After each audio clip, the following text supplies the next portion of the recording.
Makoto Shinkai has had one hell of a decade. Having spent the first 8 years of his career as the anime world's indie darling, he's now steadily taken off into its biggest mainstream crossover success, having mounted with the acclaim surrounding 5 centimeters per second in 2007, and building up to the single highest grossing film release in anime history with Your Name, a 2016 film whose box office numbers blew those of anime god Hayao Miyazaki out of the water. Its success was such a shock to even Shinkai himself that he seems in denial of it, insisting that he is incomparable to the master craftsman and undeserving of this kind of runaway success. He is right to think so. But in fairness to the man, he's also young as hell. 44 years old at present, he was only 26, my age, when his first award-winning short film was created. A mere 5 years later, his feature-length debut was receiving a nationwide release. For context, Miyazaki got his start in the industry as an in-between animator at age 22 in 1963, 10 years before Shinkai was born. He wouldn't work as the lead director on a project until 15 years later, on the 1978 TV show Future Boy Conan, age 37. By the time he was 44, his only feature films would have been Lupin III, The Castle of Cagliostro, and Nazca of the Valley of the Wind. Both masterful films, but not necessarily the first to come to mind when you think of Miyazaki, and certainly not the ones which would become the highest grossing films in Japanese history, as Princess Mononoke in 1997 and then Spirited Away in 2001 would, with the latter having held that title until Shinkai's Your Name took it away. If a legitimate genius like Miyazaki had to work his way up to the director's chair for such a long time, then why is it that Shinkai has already directed 5 highly successful feature films and a slew of shorts in his mere 44 years? Is he an even greater genius than Miyazaki? Well, that depends on your definition of genius, but if there's one thing I have to credit Shinkai with over everything else, it is tenacity. Makoto Shinkai got his name out there not by rising through the ranks as an animator, unit director, or any other position which most industry figures would cross through on their path to becoming a director. Instead, he forced his way into the industry from the outside by making his first few films entirely by himself. No studio, no budget, just a guy who worked on cutscenes for Falcom games and decided one day to try his hand at making anime films in his spare time. And while I'm about to spend the majority of this video calling the quality of Shinkai's work into question, it's not hard to see how his early films gained traction in the first place. The man has an astounding knack for gimmicks. Really, his entire career started out as a gimmick. I know that the reason I rented Voices of a Distant Star from Blockbuster in 2004 is that my favorite anime magazine, God, the sentence is making me feel old, had written about being blown away by this film created entirely by just one guy, with this really excellent plot conceit that as a couple are separated by the vastness of space, their text messages take longer and longer to reach one another thanks to time dilation. It's a very effective plot conceit. In fact, it's the only part of the film which is stuck in my head since seeing it all those years ago. That and a vague memory of having felt like this film was obviously made by one dude because the characters looked like shit and were barely animated. And there we come to the crux of my issue with Makoto Shinkai. His lack of technical ability as a filmmaker. The man can dream up one hell of a plot twist, and he can most definitely draw some visually arresting backgrounds, but when it comes to storyboarding, animation, editing, structure, character art, pacing, and oh god, monologue, his work has ranged from passable to horrible over the last 20 years. Now, I'll be happy to report that he is getting better all around, and that given his youth and massive success, there's a chance that the man has a masterpiece inside of him. But contrary to the opinions of many other critics, I don't think he's created any yet, and I don't like seeing his films being praised to high heaven as such.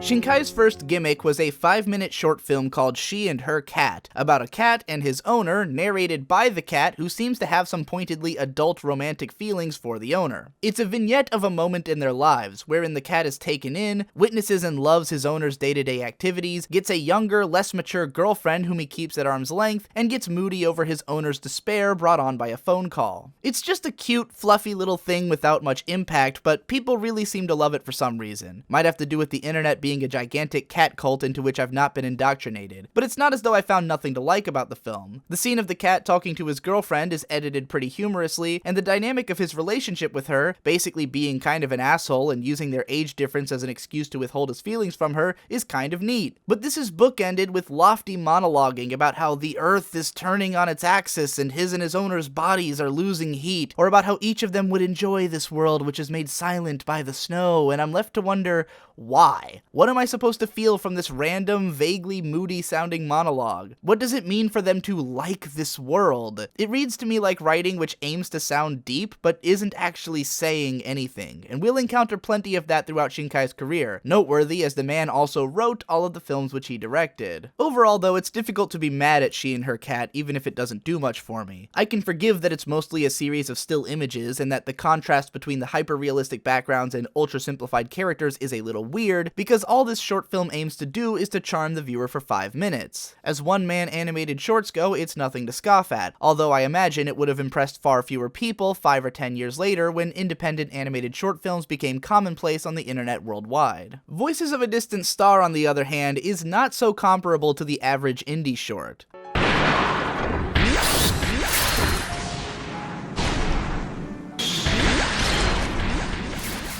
I don't care if the entire thing had been still images. A 25-minute animated film created by just one man in the span of 7 months is utter insanity. His only help was with the soundtrack provided by his friend Tenmon, who would go on to work with him on most of his future projects, and voice acting from his girlfriend of the time. Every other stage of production was done by Shinkai himself on his home computer using the programs that he just happened to have because he worked for Falcom. If you've ever created anything, then you can probably appreciate just how much of a task this must have been. But while the film is undeniably impressive as a thing that one person managed to get done in such a short time, it isn't particularly impressive as an anime film. Easily the most attention-grabbing aspect of it beyond its main plot conceit, which can easily be summarized in a sentence for all the depth with which it's explored in the film, is the extremely digital background art and sleek for its time 3D animation. These days you can find endless troves of digital art that looks just like Shinkai's work on sites like Pixiv and DeviantArt, a lot of which is directly inspired by him. But for its time, this level of digital effects work would have been highly novel. Still to this day, most animation work in Japan is done by hand, and it would be years before mainstream anime started to catch up with Shinkai's use of gradients, lens flares, and density of details. If you've ever seen someone actually creating this brand of digital backgrounds, then it may help a lot in understanding not only how Shinkai was able to craft so many good-looking ones in such a relatively short time, but also why his backgrounds match his characters so poorly. Digital drawing of this nature is in many ways a separate skill set from drawing characters, and one which Shinkai is vastly more geared towards. Indeed, it's almost difficult for me to say whether this film is good looking or not. The artwork is stunningly crafted, but I can't say that it's depicting anything particularly interesting. Its best looking shots are of things which we will gradually realize are Shinkai's specialties. The painstakingly accurate depiction of a train and its crossing guards, one highly detailed shot of the main girl's feet, which looks better than any of the other character art in the movie, and big open fields with soaring blue skies above them. Unlike these backgrounds, the characters are totally unattractive. At least when their faces aren't being shown, they are competently drawn enough to not feel out of place in the setting, but in some of the close-ups, their features are outright misplaced and janky. It is rare for them to move, and when they do, it is briefly, with few frames of animation, and sometimes it just looks wrong. This animation reminds me of the kinds of amateur shorts which you might see on YouTube or as student films, which is perfectly understandable, though the question I'd like to incept into your mind as I raise these issues is how a man whose work is only impressive for an amateur found himself immediately in the director's chair of a feature film after this OVA's successful release, but we'll get to that later. Shinkai's CG work is not much worse than what was used in TV shows of the era, such as Vandred, but his designs are pretty lackluster. The spaceships look okay, the aliens are passable, and the mecha are boring, but I at least appreciate the sleek look of the cockpit,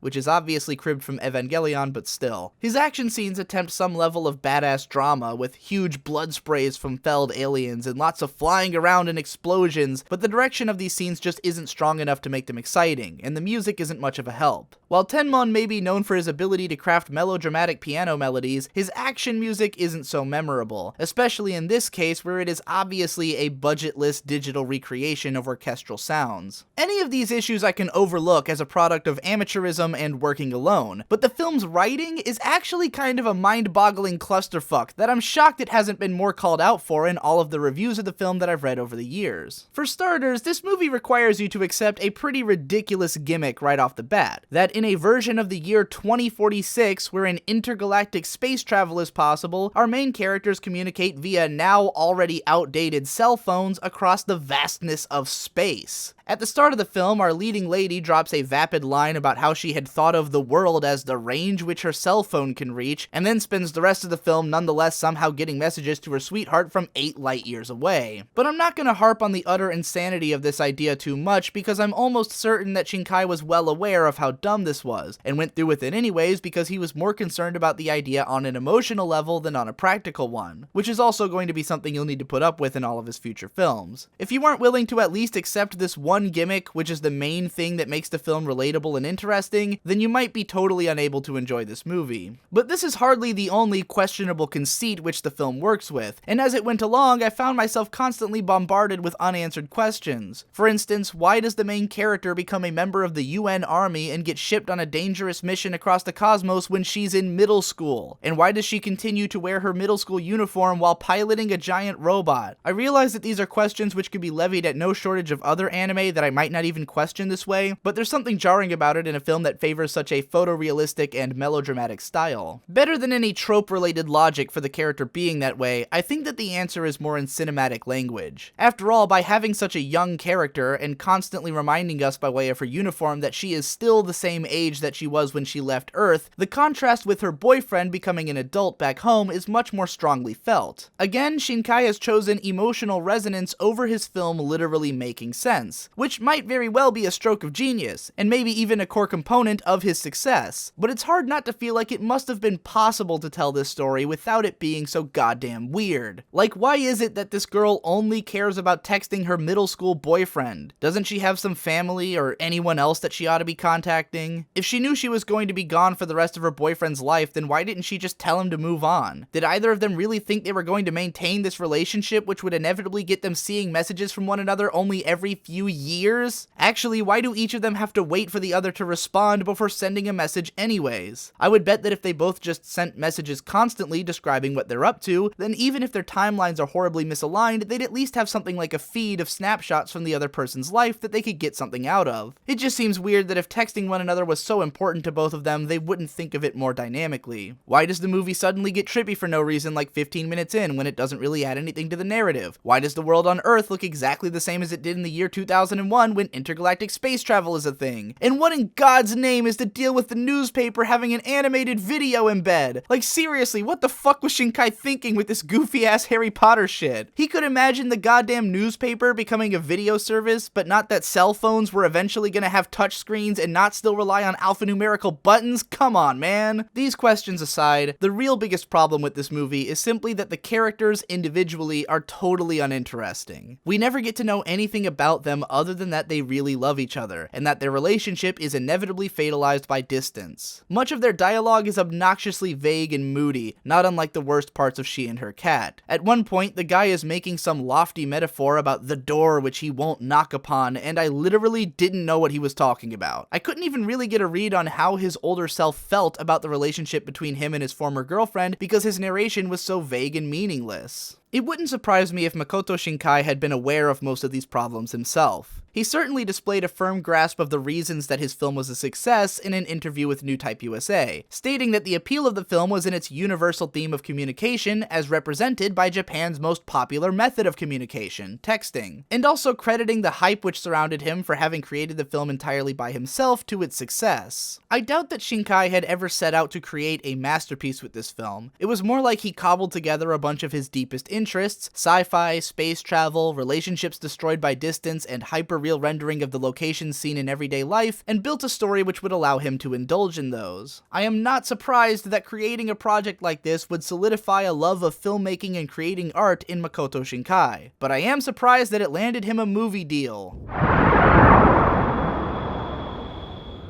すごい。飛行機。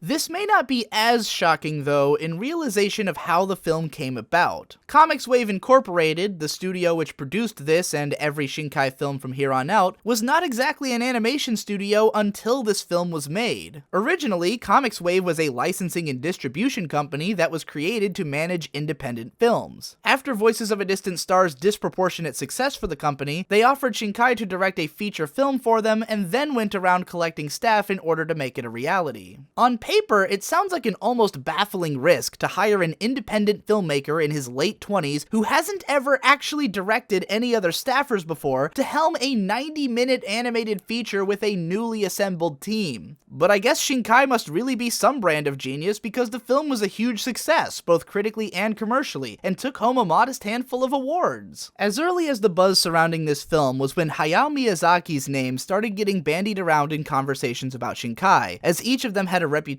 for taking on so many jobs in their productions and creating such intimately personal projects. But it is my opinion that anyone actually implying that Shinkai's filmmaking was even on a fraction of Miyazaki's level at the time was absolutely daft. The Place Promised in Our Early Days is a painfully boring film, unless an endless sequence of uninteresting characters spouting fictional physics jargon alongside panning shots of Makoto Shinkai backgrounds is enough to hold your attention for 90 minutes. It is without a doubt a better constructed film than Voices, but its central gimmick is far less immediately arresting, and its crushingly slow pace across its feature length is an even more painful watch. This movie's gimmick is high-concept, physics-based sci-fi juxtaposed against nostalgia-driven romantic teen melodrama. It occurs in 3 phases. First, we are introduced to 2 boys who are building a plane together with the hopes of flying it to a mysterious tower in the neighboring enemy nation, along with a girl who becomes their friend and mutual romantic interest. Then we hit an abrupt time skip to 3 years later, wherein the girl is in a coma, one of the guys is working on an interdimensional teleportation project with the government, and the other is moping around Tokyo being depressed. Finally, we learn that the girl and the tower are connected, and that her waking up might mean the end of the world, but also if they fly her to the tower and then blow it up, then maybe it won't, so they do that and it works, I guess. I wouldn't go so far as to say that the film is a bait and switch, since it keeps the same monotonous tone all the way through, but the contrast between its attempt at rustic nostalgia with school kids hanging out and a story about alternate dimensions being the dreams of the universe which can appear in our dreams and which can be swapped out for particles of our own universe or something is just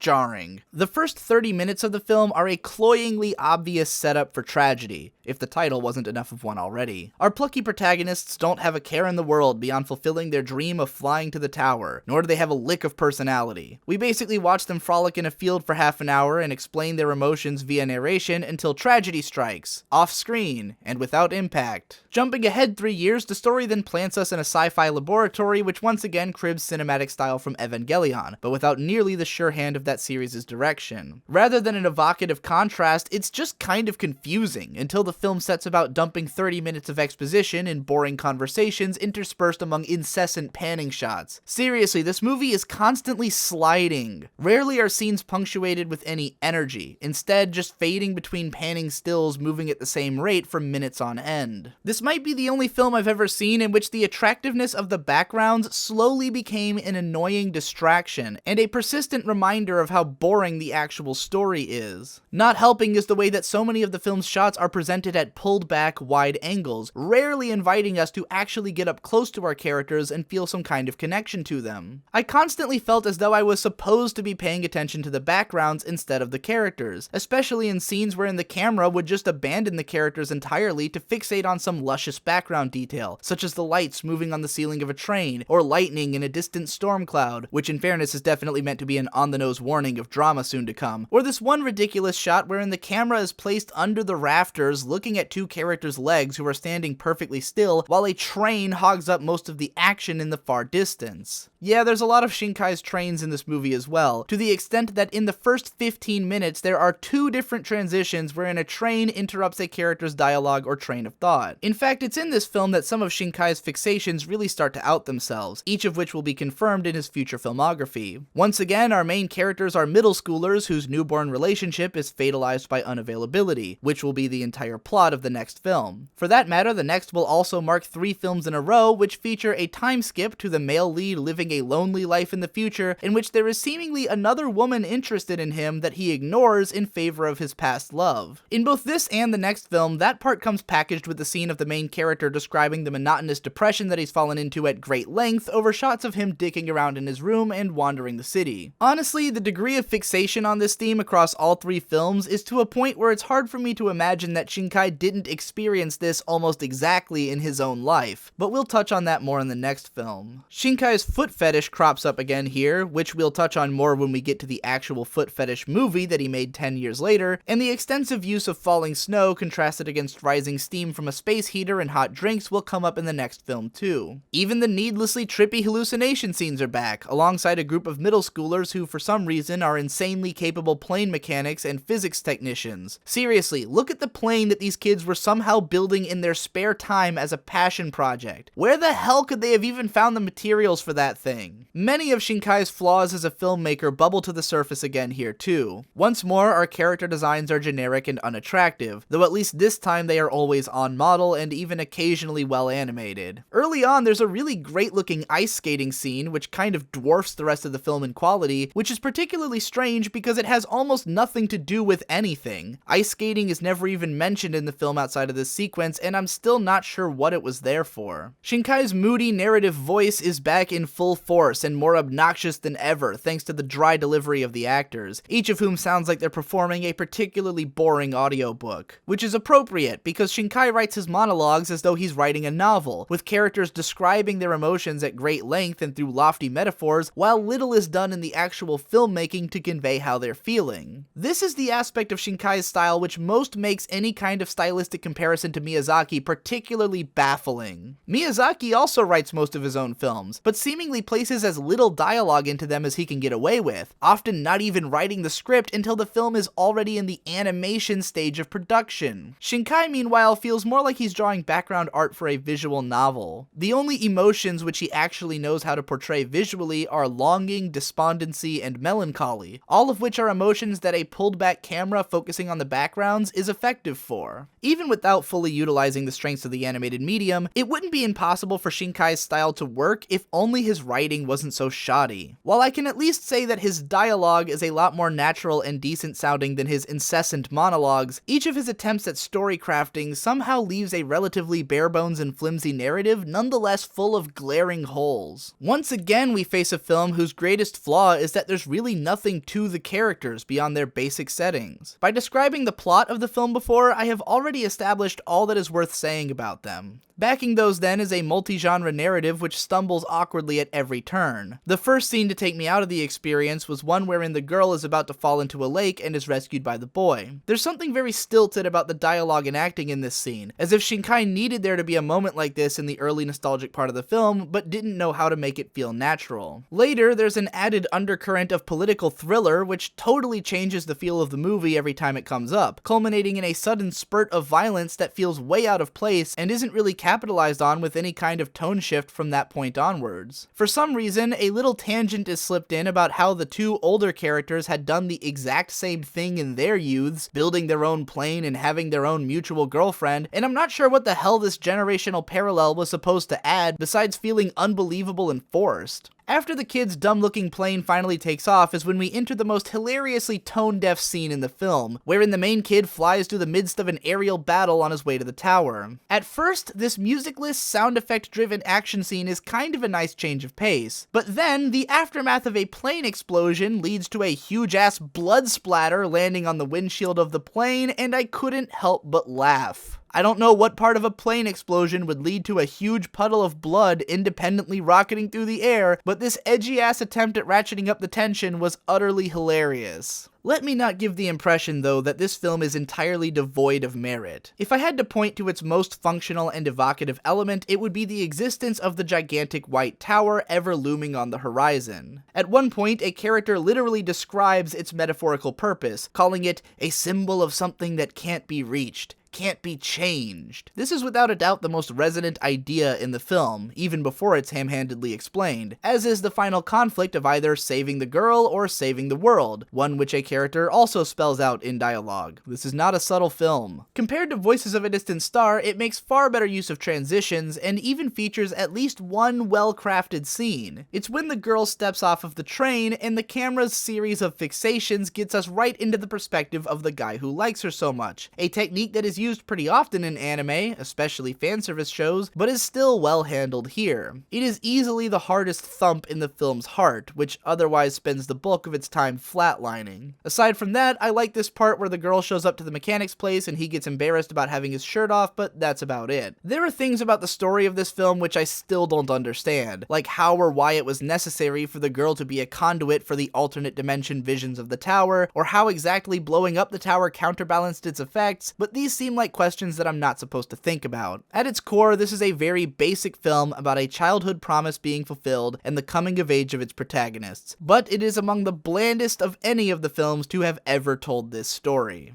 Now, up until this point, I've been almost unreasonably hard on Makoto Shinkai's work, crediting his success to a combination of effective gimmicks and blind audience goers. But obviously these films must have truly resonated with a lot of people to have gotten the amount of respect that they did. I can blame the audience for not knowing enough or paying attention to the craft of these movies or that of any Miyazaki film before haphazardly comparing them, but I can't blame them for enjoying something that they found meaning in. If I haven't been giving these films enough credit, it's only because I think that the legitimate strengths of Shinkai's voice have merely bubbled under the surface up to this point, obfuscated by frustrating craftsmanship that keeps assholes like me out of resonating with it. But that changed with Shinkai's next film, 5 centimeters per second. 来年も一緒に桜見れるといいね。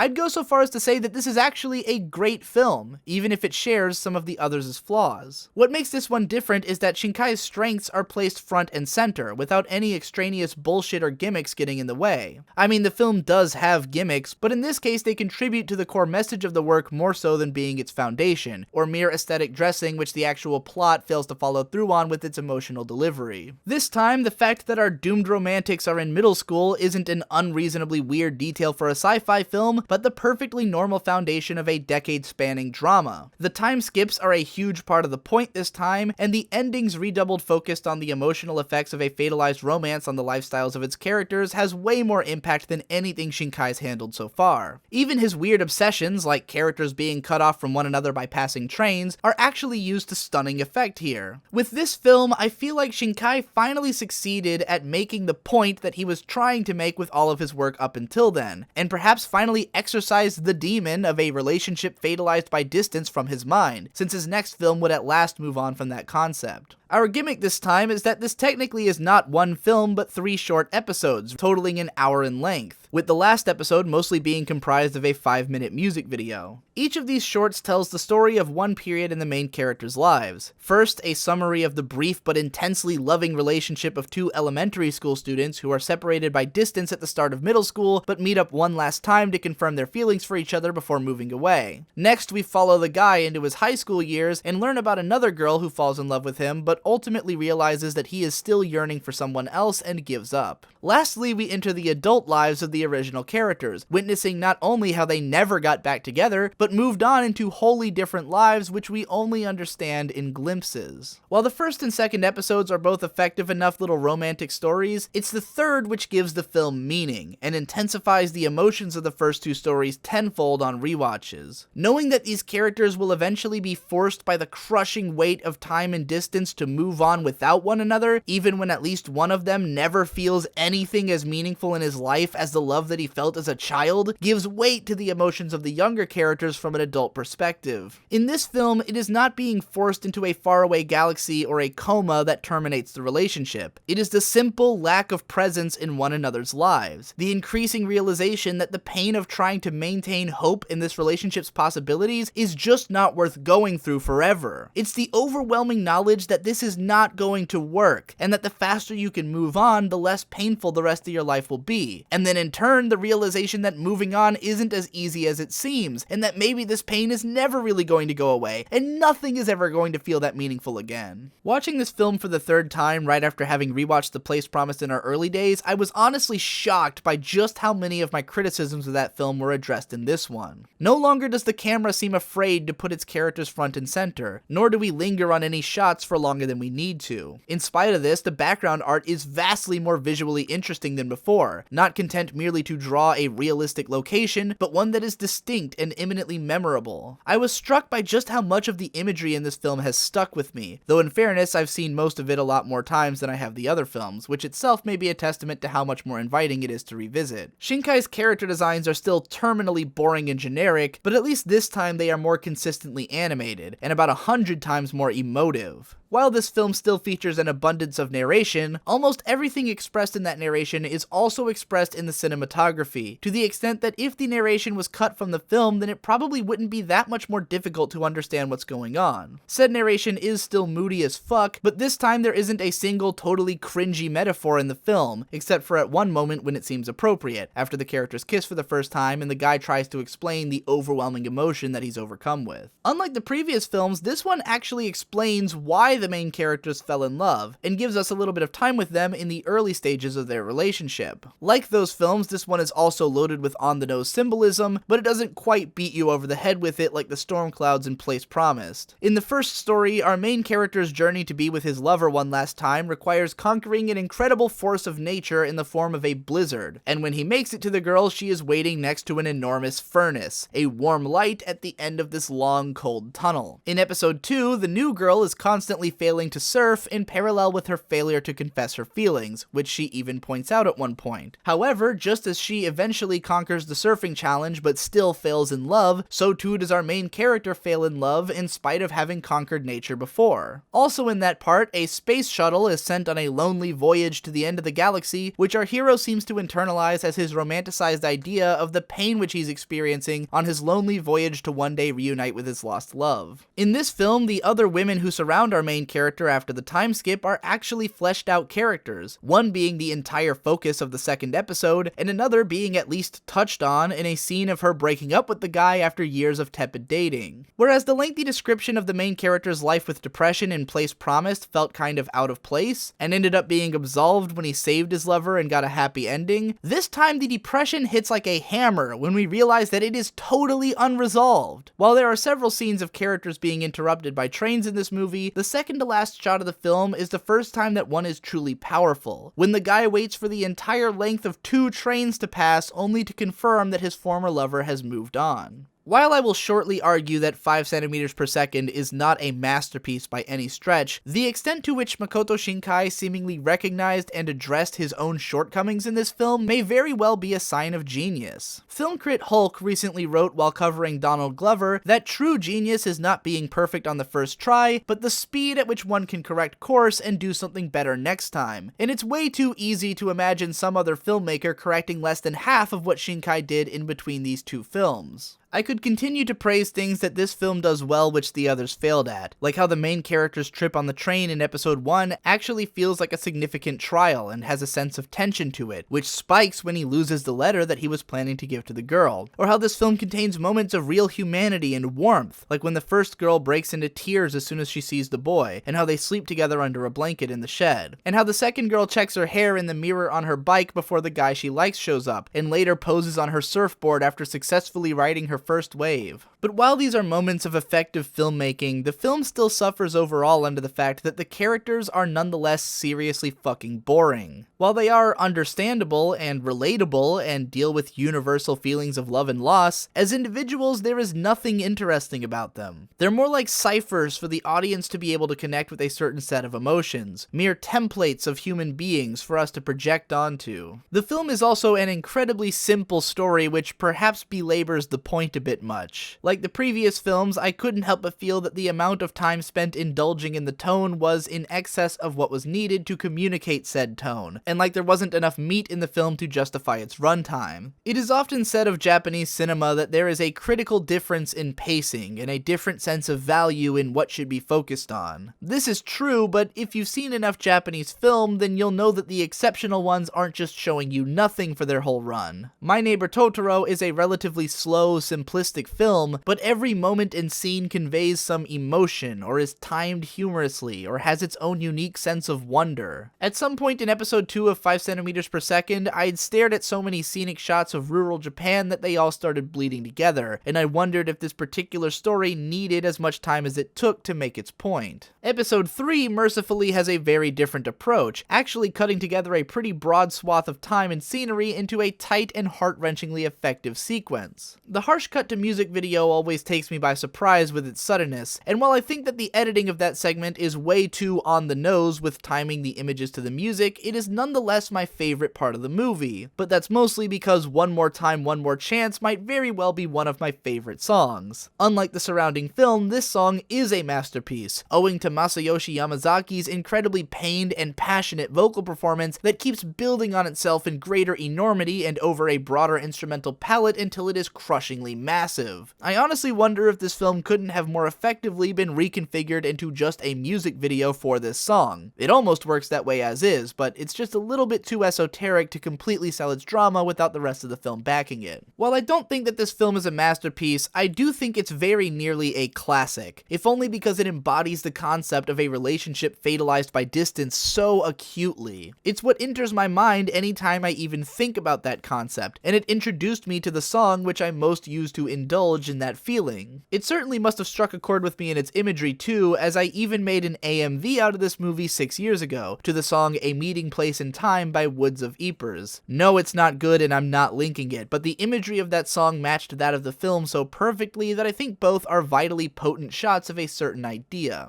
So here we are, 3 films deep into the Makoto Shinkai oeuvre, and he's finally made the great film about a relationship fatalized by distance with undercurrents of nerdy sci-fi stuff that he'd always been shooting for. With that concept now run into the ground as hard as the Carly Rae Jepsen pattern, look that up if you haven't, link below, where could he go next? After 3 permutations of basically the same film, it was time for a change of scenery. And since everyone was constantly comparing him to Hayao Miyazaki for some reason anyways, it must have seemed like a natural decision to try his hand at the Ghibli formula.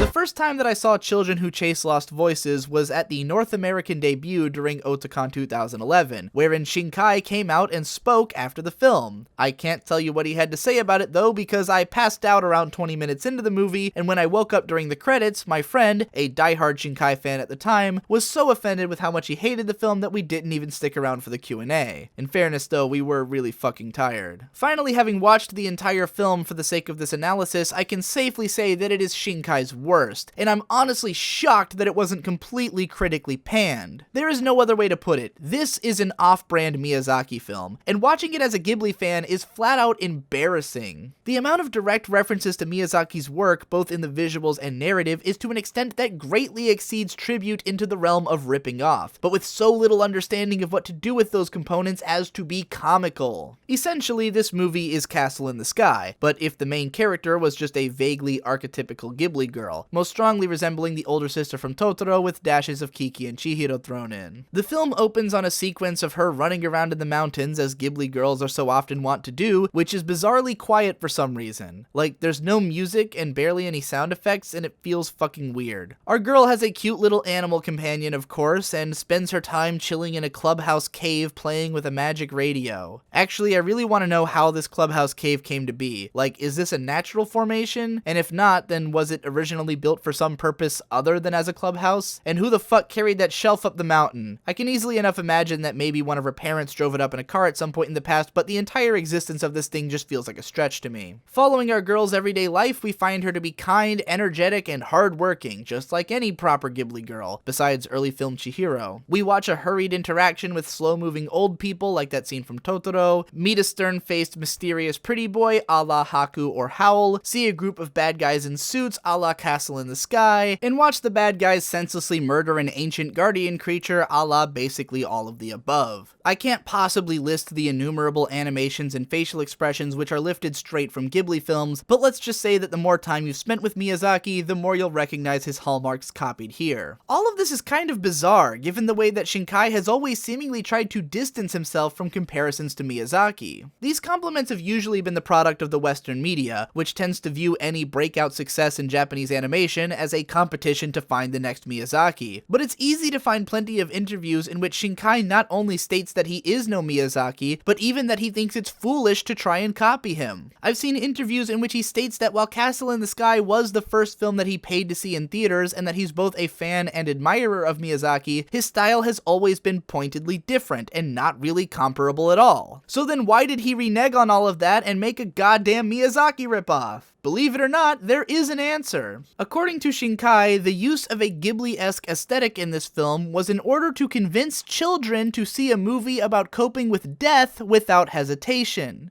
Yep, it's a trap, and oh what a sadistic trap it is. If Shinkai told me that he specifically designed this film to torture children as much as possible, then I would absolutely believe him. For starters, this is the slowest and most boring film that I've sat through in a while, and I literally just watched The Place Promised in Our Early Days 2 days ago. The setup portion of the film is outright agonizing, taking 1,000 years to get to the point, and even when we make it to the point, the film has to be dragged kicking and screaming from scene to scene, and for some reason keeps pausing along the way for exposition dumps that it did not even slightly need. I was pretty zoned out for a lot of the middle section, even though I'm currently the most patient I've ever been in my life. Were I still a kid, I would have been bouncing off the walls. Did I mention it's almost 2 goddamn hours long? It feels longer. If that's not enough to keep the kids away from it, the movie is also fucking horrifying. Like, there's all these random disturbing images and concepts that would almost certainly haunt a younger child for years, such as the dream sequence wherein a guy's arm just suddenly comes off, or the bit after that where these fucking terrifying invisible creatures crawl out of the ground at night and carry the heroine off in her sleep.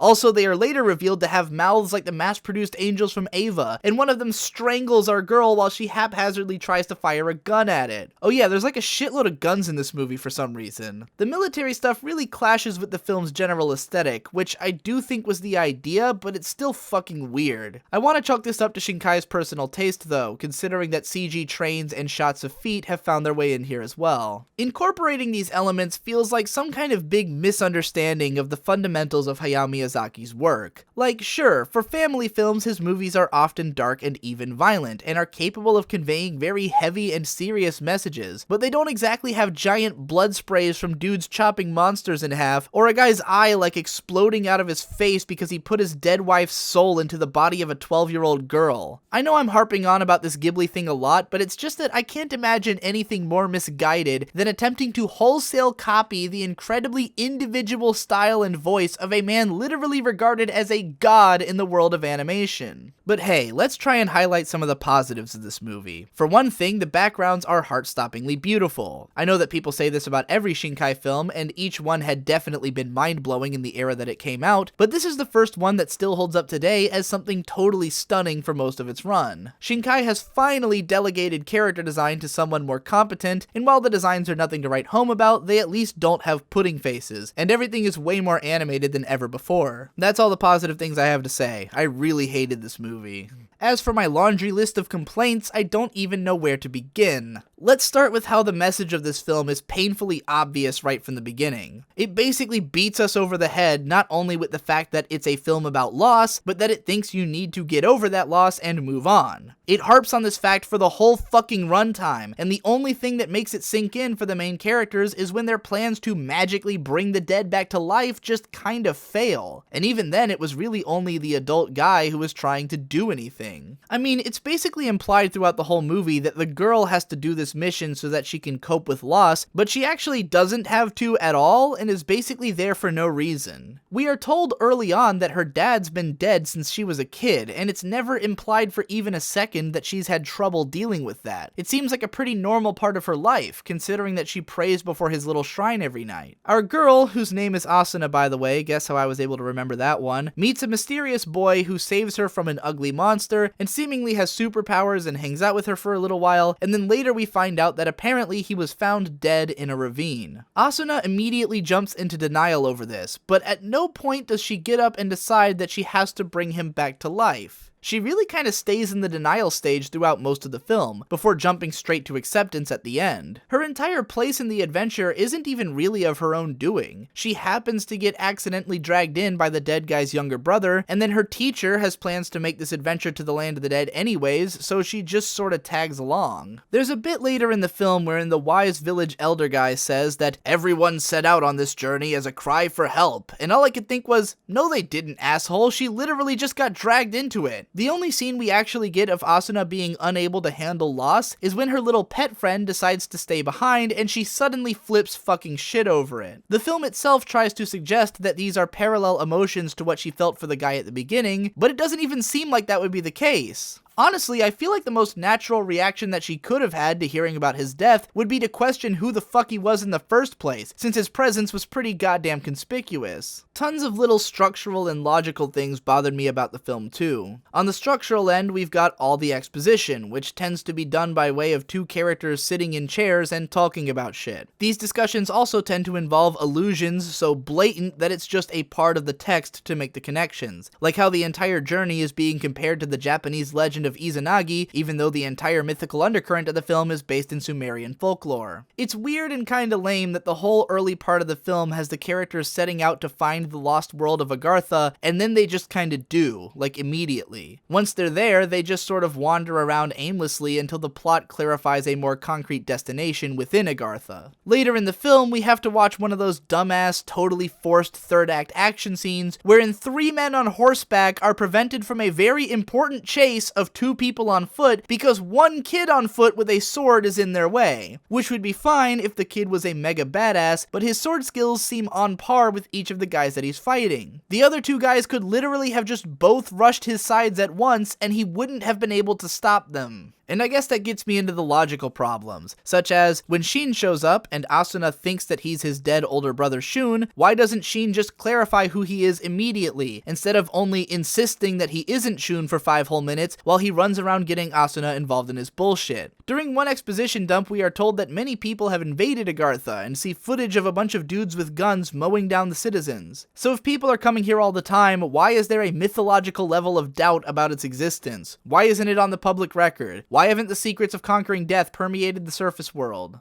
During the final confrontation, there's a part wherein Asuna is wading in a river because the weird freaky ghost things can't walk in water, but then at some point she notices that the water below her has vanished and all of the monsters come and attack her. I don't remember any explanation about why that water was gone. There's also a convenient line wherein the characters take a few steps and find themselves where they need to be, at which point Asuna states that she had thought she'd gotten further away, but perhaps had been wandering in circles in the darkness. Never mind that she was literally just following the river.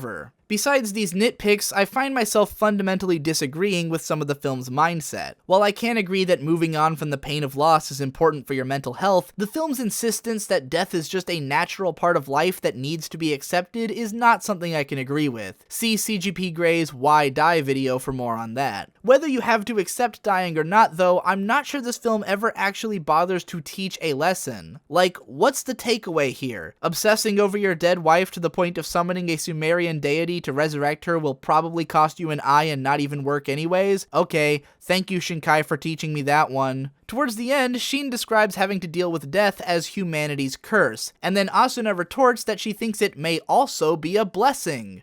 Why? What is the upside here? Where is the good part of people dying? Even in the context of this film, I don't think anyone gained much of anything. This line is almost as forced as one that came up earlier, when Asuna states out of nowhere that it's almost like the teacher is her dad, because he gave her a sandwich or something. This is the extent of their relationship development. There is one moment in this film wherein Shin brings up by far the most thematically intriguing point in the whole thing. He states that it's possible that Agartha's stagnation and deterioration as a nation may be the result of getting too comfortable with death and not doing enough to try and prevent it. This could have been a really fascinating parallel to the fatalistic mindset common to Japanese people and their insistence that the course of events can't be helped, but it's literally the only line about this idea in the entire goddamn movie. All in all, Children Who Chase Lost Voices is just an overblown train wreck of a film. In spite of how long it spends establishing their daily routines, it still fails to make any of its characters particularly interesting, or to explore its theme with any more depth than just repeatedly stating that it's a thing over and over again. It's a movie made for kids that most kids would probably hate, and that this particular man-child did absolutely. The saddest part about all of this is that it's not as though Shinkai just forgot the filmmaking lessons he'd learned making 5 centimeters per second. The improvements in editing, shot composition, and expressiveness of animation are all still there, which ought to make the film at least a greater technical achievement than The Place Promised in our early days, but what makes this film worse than that one is the complete lack of originality. While Place Promised was rife with problems in its script not totally making sense and failing to capture the genres it was going for as well as it could have, the fact that it even tried to combine those genres in the way that it did made it really unique. Makoto Shinkai's distinct creative voice was all over that film, which is why it was able to resonate with people even if the filmmaking technique wasn't all there. But Children Who Chase Lost Voices only contains tiny sparks of Shinkai's proclivities, as window dressing to this failed attempt at aping a Ghibli epic. Instead of feeling like a Makoto Shinkai film, it feels like a Hayao Miyazaki film done wrong, and as a result it is difficult to even be intrigued with, so much as merely annoyed. Fuck me though, the film was still a critical and commercial success, even if it doesn't really come up so much when people talk about Shinkai's work. Thankfully, Shinkai seemingly realized that when people were telling him, hey, you've basically made the exact same film 3 times in a row, maybe try something different, they didn't mean completely abandon the entire genre and tone that you specialize in and try to copy Miyazaki. So with his next film, he returned to the realm of shorter, more pointed adult drama with The Garden of Words. Rejoice, viewers, we've finally made it to the foot fetish movie.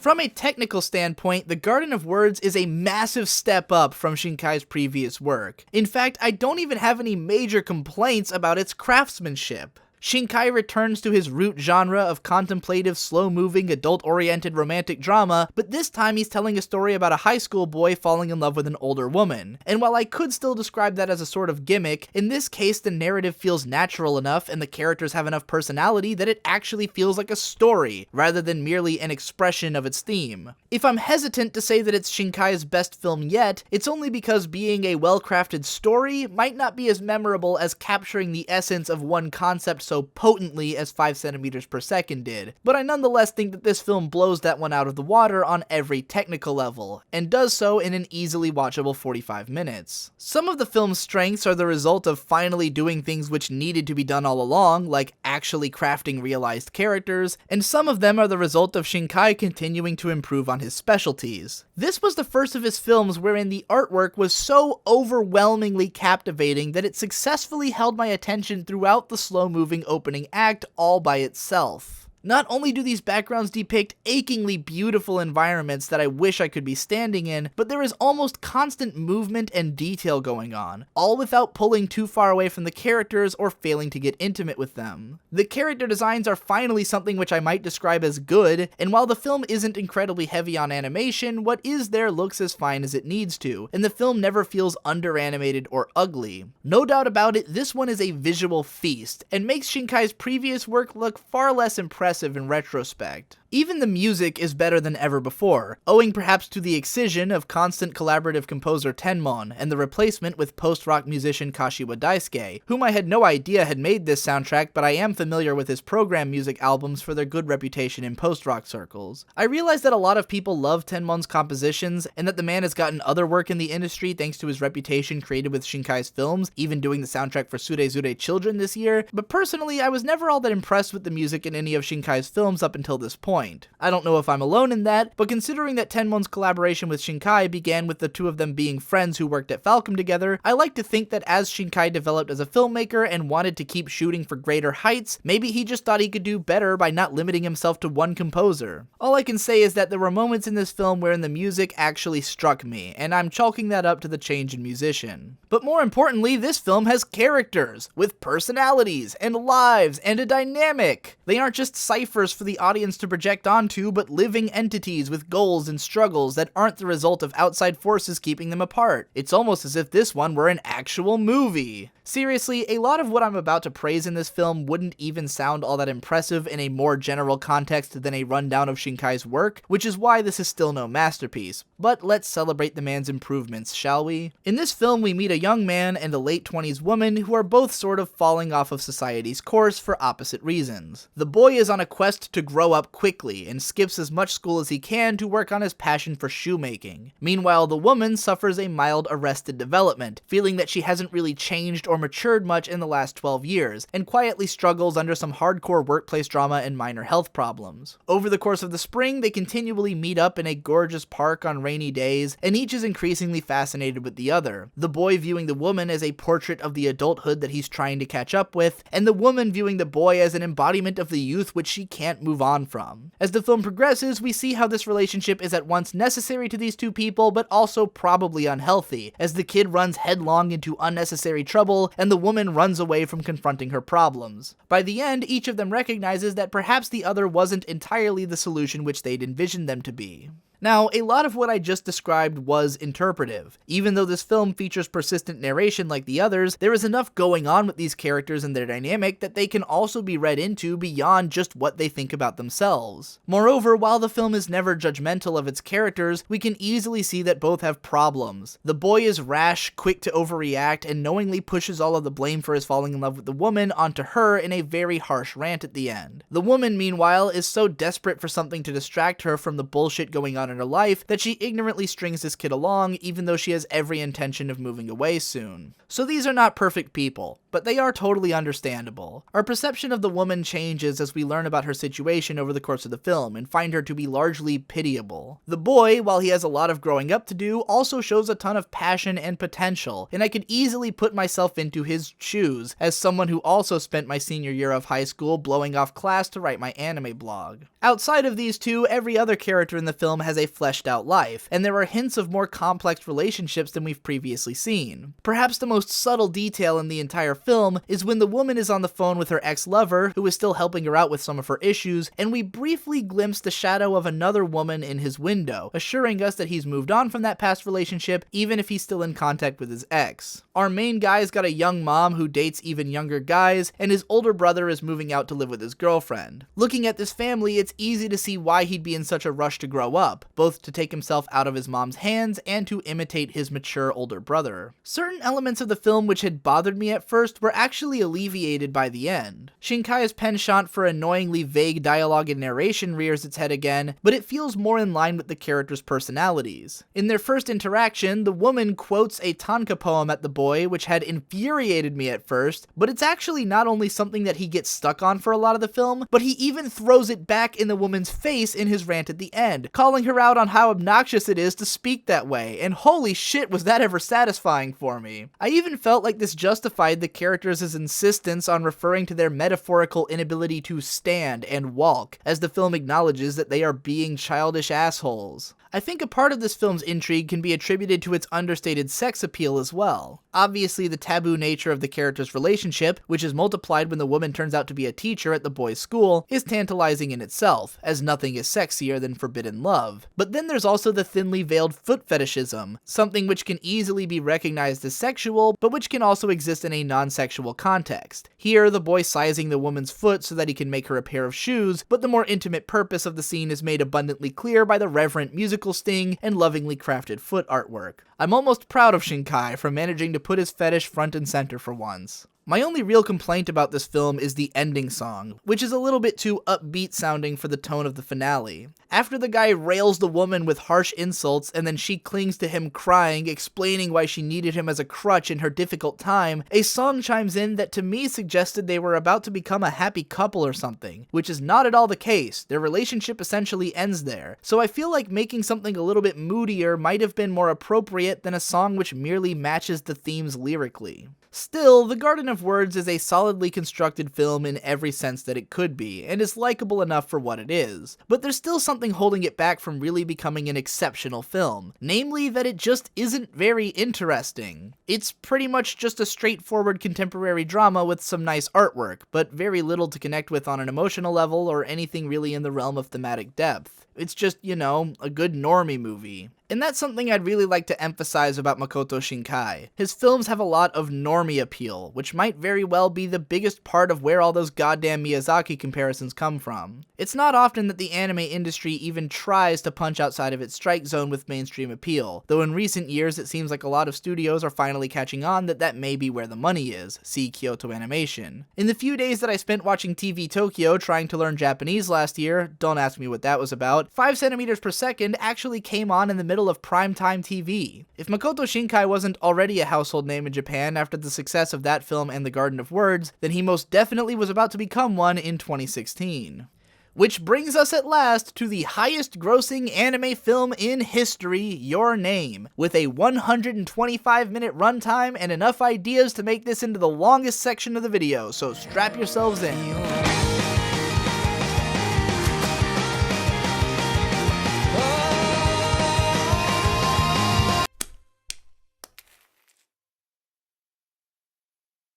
There's a ton of shit going on in this film, and several major contributing factors to why I think it was so ridiculously successful, though anytime something like this happens, luck and being in the right place at the right time are going to be a big part of it. Even still, given what I understand of Makoto Shinkai's genius and his approach to selecting the topics of his films, I wouldn't even be surprised if he calculated the script to be as broadly appealing as humanly possible, especially because it barely resembles any of his other films, standing out as almost as much of a dark horse as Children Who Chase Lost Voices. And that's where I have to start, because it continually fucked with me while I was rewatching this film for the sake of this analysis. Your Name is so much more lively, energetic, funny, intimate, and human than Shinkai's other films that I could hardly believe it was his for a while. And on top of that, the cinematic language feels much more like that of a normal anime series than anything he's made before. A lot of it honestly feels like watching a TV show more so than a theatrical film, which is corroborated by it opening on a full-blown TV anime style OP. No longer are we slowly sucked into a melancholic or attempted adventurous tone piece by way of quietly building piano music and long, luscious background fixations. This time a pop song kicks in and frantic OP editing blasts images past our eyeballs. Instead of characters standing, sitting, or walking around with their heads hung low, narrating about their misery, we start with a teenage boy in a girl's body feeling up his chest with detailed animation. Following this, we meet warm, intimate characters who are always moving around, with more animation cuts in like 15 minutes than what we'd find in most of Shinkai's filmography combined. Weirdly, for the first time in the man's oeuvre, his backgrounds are sort of dialed back from what we got in the previous film. I realize that I'm going to sound like a total asshole for talking down the background art in Your Name, considering how many people cite it as one of their favorite things about the film, but hey, whether this is the only Shinkai film you've seen or not, you saw what The Garden of Words looked like just a minute ago in the video, right? You're not about to tell me that this film isn't a lot less impressive by comparison, even if it is still an impressive film overall. For what it's worth, this movie is not only more than twice the length length of Garden of Words, but is obviously way more focused on the character art than before, with designs that actually legitimately look great for once, so I can forgive the lesser backgrounds. Even more so than the previous films, this one is loaded with gimmicks, but instead of being interesting original gimmicks which draw viewers into their uniqueness, this one uses classic, tried-and-true tropes, and draws the viewer into the unique ways that it combines them, most notably body swapping and time travel. And these aren't the only tropes in the film either. We've got a main character who's the daughter of the mayor, a pair of friends whom everyone else can see make an obvious couple but they don't realize it until later, a boy and girl who immediately check their genitals after switching bodies, etc. It's as if Makoto Shinkai suddenly decided to watch a whole bunch of TV shows in the time between his last two films, and came away with a better understanding of the kinds of things which audiences are expecting to see, and then used that knowledge to craft a story which capitalizes on the public's tropic understanding to craft a twisting narrative full of surprises and multi-genre appeal. One of the biggest, most easily recognizable reasons for Your Name's success is in its Herculean effort towards four-quadrant appeal. We've got two protagonists, a boy and a girl, both constructed to adhere to the broadest possible ideas of their genders, which comes to the forefront when they switch bodies, and the differences between how the average man and woman experience the world come into focus. Most audience members will find something to relate to with one of these characters, even if it's just the ultra-broad desire on the part of the girl to get out of her crummy small town, or the ultra-broad needs of the guy to work a job on top of school to put food on the table. No matter who you are or where you live, it would almost be difficult to walk away from this film without relating to any single aspect of its characters. That and a couple of shocking plot twists would be enough to net the teenaged audience of any gender, but there is stuff in here for the adults as well. Obvious parallels to the Fukushima nuclear disaster in the way that the film's small northern town is destroyed lend the work a sense of importance, which no shortage of analytical writing on it has focused on. Using weird spiritual metaphors and Shinto legends to inform the time travel plot may intrigue older audiences as well. Plus there's a minor subplot about a father-daughter conflict, a character who works a regular job surrounded by adults, an overall pervasive sense of nostalgia when it comes to the small town setting, and even a part at the end wherein we actually see the characters living regular adult lives. While I can't say that this film is necessarily aimed at adults in the way that some of Shinkai's previous work was, it certainly isn't going to push them away. Also, a huge element of the film's success is just in the fact that there's so much goddamn stuff in it. Seriously, what genre isn't this movie? It's got comedy, drama, death, destruction, sci-fi, fantasy, psychology, adventure, suspense, and even an art house scene. Regardless of your taste in movies, you might be hard-pressed to walk out of this one not having enjoyed a single moment of it. What's particularly incredible about this is how much of what appears in the film has never really been a part of Shinkai's work until now. While he's had plenty of witty banter and semi-comical moments in previous films, this is the first one to feature actual jokes, with fully realized setups and punchlines, including recurring gags which are timed to perfection. I think the scene with Mitsuha screwing up her personal pronouns while in Taki's body and the reaction of his friends was the first moment in any of Shinkai's films to make me laugh when I was supposed to. While this film doesn't exactly have a central villain, favoring a force of nature not unlike much of Shinkai's previous work, it is perhaps the first of his films to feature a violently villainous character in the form of this Yakuza guy. I guess you could argue that the kids from Garden of Words who got the teacher to quit and then beat up the guy when he came at them could be considered violent villains, though they only got violent after the kids slapped one of them. It's also the first of his films to feature significant interpersonal conflicts not related to the central narrative, such as Mitsuha's strained relationship with her father and Taki's waxing and waning relationship with his co-worker Miki. No shortage of minor details in the narrative and production add to the melting pot of ideas, such as the Shinto sake making ritual and braid weaving, which both become integral plot MacGuffins, or the communication technique of the characters riding on one another's bodies, which begins with insults and culminates in "I love you," or the gendered body language of the swapped characters, which stands out but is never called attention to, and likewise with their different regional accents, which are only mentioned when the characters set their ground rules of what they can and can't do with one another's bodies. It's the culmination of all of these details which makes the film feel complex and well thought out, which draws viewers into the experience just by noticing little things along the way. Even returning Shinkai fans, and guys putting together rundowns of his filmography, get an Easter egg in the form of the teacher from Garden of Words showing up as the teacher of Mitsuha's class, which means if the main characters of this film hadn't rewritten history to prevent the town getting obliterated by a meteorite, then she would have been canonically dead not long after Garden of Words. Even the ways in which the film utilizes tropes are more complex complex than usual. The body swapping story is not only about learning what another person's life is like, but also what it's like to be another gender, living in another place, and with very different priorities. And on top of that, the characters fall in love. And on top of that, they're actually time traveling when they swap bodies. And on top of that, one of them is already 3 years dead in the other's timeline. And instead of forming a closed time loop, the film adopts a time is convoluted and Lordran approach by using vaguely understood mythological concepts to explain its mechanics. There is a metric fuck ton of hand-waving involved in keeping the film moving, which we'll dive into big time momentarily, but the reason it holds together is due to its fascinating structure and pacing. Your Name specializes in putting questions into the viewer's head, letting them figure things out for themselves, and then either introducing another mystery before fully resolving the previous one, or suddenly changing in pace at the moment of revelation. After the OP and a bit of tone setting with mysterious scenes that we can't possibly understand on a first viewing, we cut to a young girl waking up and fondling her tits. Immediately, it's obvious that something weird is going on, but instead of it being explained, we just cut to the girl going about her day as everyone informs her of the form and severity of her weirdness from the day before. So now we're simultaneously learning about this girl's daily life, while also unraveling a mystery about how she'd been acting when, as we by this point probably realize, a boy was inhabiting her body. But we don't wait for the other shoe to drop on that, we just zoom right into the reverse scenario in the guy's body. In most films of this nature, we would individually learn about each character's life before the switch, and then relearn it afterwards. But this movie kills 4 birds with 2 stones and handles those parts concurrently. It's very crafty writing, and would even make for an amazingly tight film if it wasn't still letted down by Shinkai's inability to tighten up his pacing and move on from a scene when it's made its purpose clear, or to skip over redundantly making a point twice. But I digress.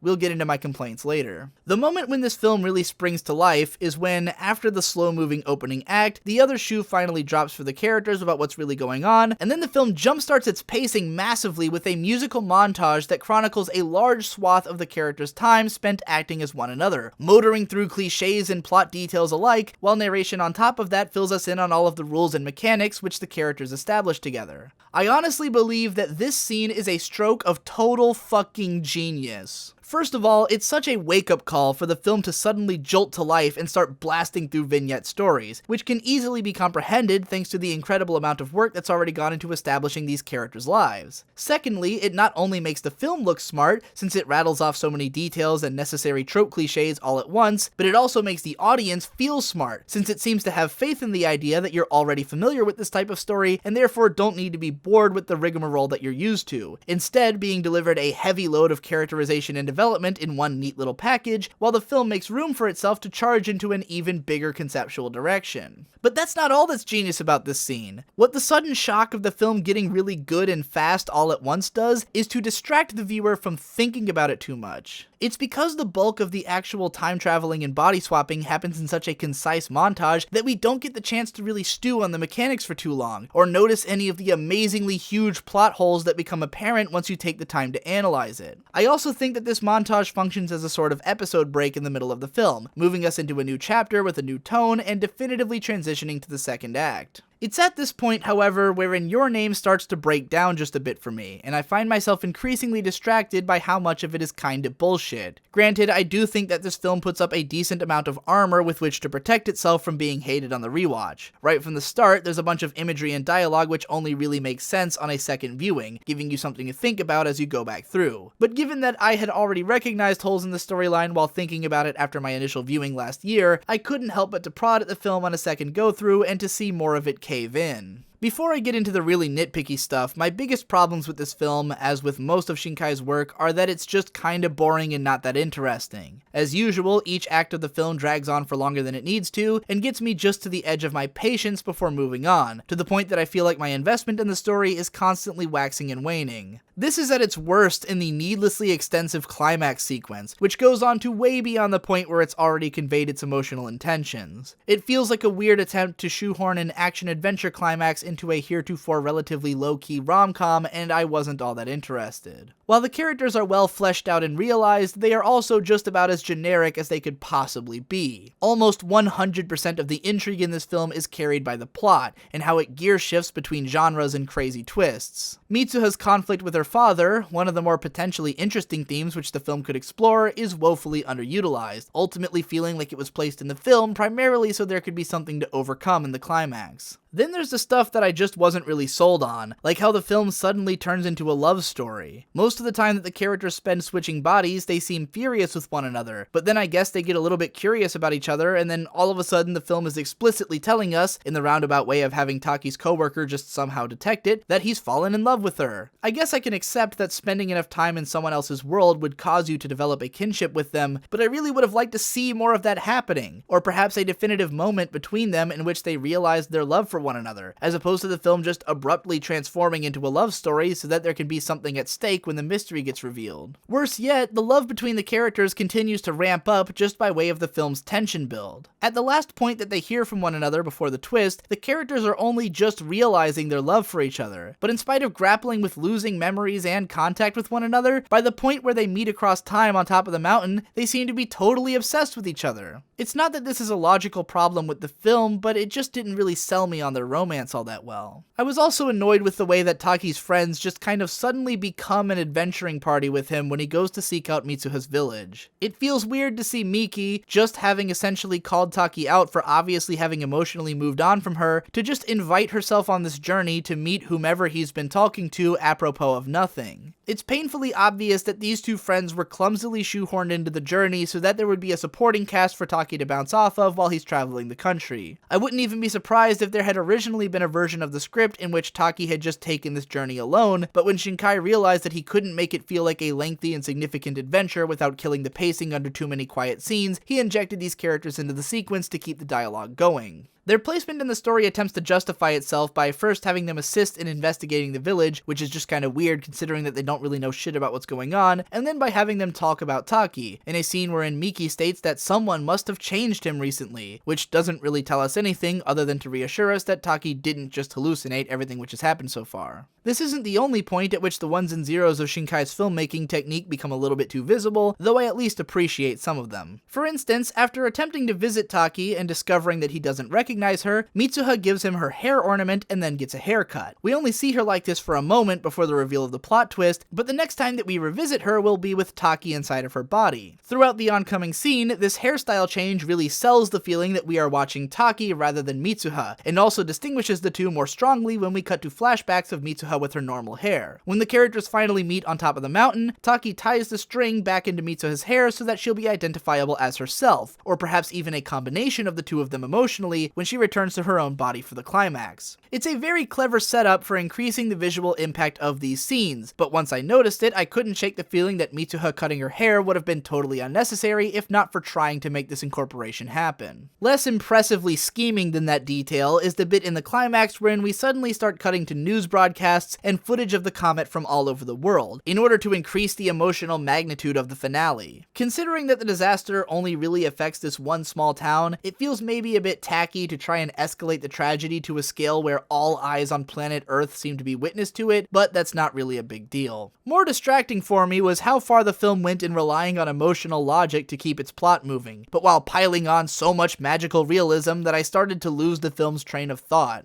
I found myself wondering why it is that all of a sudden the characters' ability to remember one another's names seems to be vitally important, to the point of becoming the main focus of the drama, even though it's never really come up until this late point in the movie. Or why the specific brand of magic being used here will result in messages literally one by one getting erased from Taki's smartphone. Or why in the fuck there is once again a suggestion that a previous generation of Mitsuha's family has gone through something similar in the past. Like, is Shinkai just really into the concept of generational parallels? He's managed to slip it in all over his filmography, and I'm not sure it's ever really added anything to the plot, besides an extra strain on my suspension of disbelief. I feel like all of these things were meant to be punchy moments in the narrative, but they just kind of left me scratching my head. And oh lord, I'm so excited because now I get to be the biggest asshole in the world and talk about all the goddamn plot contrivances. Like, do you really mean to tell me that neither of these characters ever thought to call the other one on the phone until exactly the time when their body swapping connection happened to cut off? Neither of them ever figured out that maybe an easier way to sort through all of their half-baked communication was just to dial the other person on their fucking phones when they've been using text messages as their primary means of communication? For that matter, are you seriously going to tell me that in all that fucking time they were swapping bodies, neither of them noticed that the fucking date was 3 years off? This is the one that gets me the most. We literally see Mitsuha scrolling through dated diary entries on Taki's phone, and they just don't have the year listed. She never brought the taskbar down and saw the year. It's not displayed on the bottom of his computer screen. Neither of them ever had to write the date down in their schoolwork. Mitsuha never noticed that Taki's phone model probably didn't even exist in her timeline, or that, like, anything was significantly different about the world around her. Before anyone comments that they didn't notice because Taki lived in Tokyo and Mitsuha lived in the boonies, so they just assumed that tech was more or less advanced there, first of all, that's fucking stupid. And second of all, you're making excuses for what is just blatantly an obvious plot hole. The fact that Shinkai got away with making the audience fail to notice this is a testament to his utter genius. I admittedly didn't recognize this hole myself until thinking about it later, and other people with whom I've talked about the movie didn't notice it at first either. It was only upon returning to the film that I realized how Shinkai had brushed all of the questions about the film's mechanics under the rug by crunching the bulk of its information about body swapping mechanics into such a brisk montage scene, so you really never got time to stew on said mechanics for too long. It's the greatest goddamn sleight of hand I've ever seen to cover up a plot contrivance, and I'd applaud it if I hadn't noticed it anyways and gotten so annoyed by it. Besides those particularly irksome complaints, there were other smaller things that bothered me about the film just a little bit, like the tackiness of having Taki and his friends still eating at the same table in the same cafe 5 years later, only now they're all wearing identical business suits because they're totally grown-ups now, or the fact that Taki and Miki are apparently still in pretty regular contact even though she's engaged now and they don't even work together anymore and were seemingly never even that close to begin with. We just needed a scene that offered closure for her character and there was no better place to put it than here. But all of these issues aside, there are still other aspects of the film which I enjoyed a great deal. Breaking up the heavy tone which had been instilled by the build-up to and payoff from the trippy-ass hallucination sequence by reincorporating the tit-grabbing joke one last time was probably the most masterful stroke of directing brilliance in Shinkai's entire career so far. Likewise, another moment which acts as a sort of pivot point comes when the emotional climax of the film, wherein the characters write their names on one another's hands, is abruptly cut short right as Mitsuha starts writing, and the music cuts along with it. This is easily the most effective gut punch in the film, and both of these moments give me some degree of faith that Shinkai might legitimately pull some masterful stuff out of his sleeves in the future. Outside of the big emotional moments, I adore this transition wherein Taki takes a picture of his food and then it's already eaten by the time he moves the camera away. I also love the way that Mitsuha gets so invested in developing Taki's relationship with Miki just because she admires her and wants to hang out with her. The scene wherein Taki first starts sketching out the town and we slowly start to realize what he's planning is also pretty well put together, and I like the detail that his friends think he's just on a trip to meet an online girlfriend. As someone who's been following Shinkai's work for most of his entire career, I also really appreciate the way that the film's resolution suddenly transforms into a proper Shinkai film, with the adult characters, more contemplative pacing, and pulled back shots that we've gotten used to over all these years. In an effort to seemingly top himself with new ways for a train to cut two people off from one another, this time our characters spot each other on opposite trains moving in parallel, which are then separated by a split in the tracks. Watching the characters hunt each other down and introduce themselves felt not only like a payoff for the narrative of this film, but even for all of Shinkai's past work about relationships that never got this resolution. It's as though everything that he's ever made finally got a happy ending all at once, and I think that's pretty neat. All in all, in spite of my many complaints with it, I do think that Your Name is a very solid film. It shows an incredible amount of maturation on the part of Shinkai as a director, and a desire to try out all kinds of new things without straying so far from his wheelhouse that he falls off the deep end like he did before. Many of the film's strengths, as well as its weaknesses, come from the sheer amount of things that it tries to do, many of which are very successful, and are some of the most important things to get right if you want your movie to reach a mass audience. While I can't say that I liked the film more than Garden of Words or 5 centimeters per second, just because it's so much less tightly constructed than either of those, and is still ultimately not terribly interesting, I do think that it's Shinkai's most easily digestible and perhaps most likable film to date, if only because it's got so much more energy and warmth to it. And that, That, my friends, is the career of Makoto Shinkai, a director who may not have crafted any outright masterpiece films as of yet, but who is nonetheless a definite creative genius, and one of the most mainstream crossover directors in the anime industry. He is no Hayao Miyazaki. In fact, he is no Satoshi Kon, or Mamoru Hosoda, or Isao Takahata, or Mamoru Oshii, or Katsuhiro Otomo, or Hiromasa Yonebayashi, or Hideaki Anno, or Shinichiro Watanabe, or Yamada Naoko, but at the very least, he's made a couple of films which I think are pretty good, and he's definitely a talent worth keeping track of as he continues producing films into the future. In the event that the man does produce a flat-out masterpiece, I'd love to be the first in line to proclaim it. Until then, I hope that his films will be approached with a bit more of a critical eye, and not so quickly lauded as the successor to anime's greatest filmmaker just because he makes movies that people outside of Japan who aren't already diehard anime fans will be willing to watch. If you enjoyed this extremely extensive breakdown of Makoto Shinkai's work, and would like to help fund me to continue producing content of this nature, then head on over to my Patreon, where you'll get access to a very active Discord chat and shitloads of bonus content depending on how much you pledge. And you'll also get the weekly content roundups, which make it a hell of a lot easier to follow all of the crazy stuff that I put out. Thank you very much for watching, and I'll see you in the next one.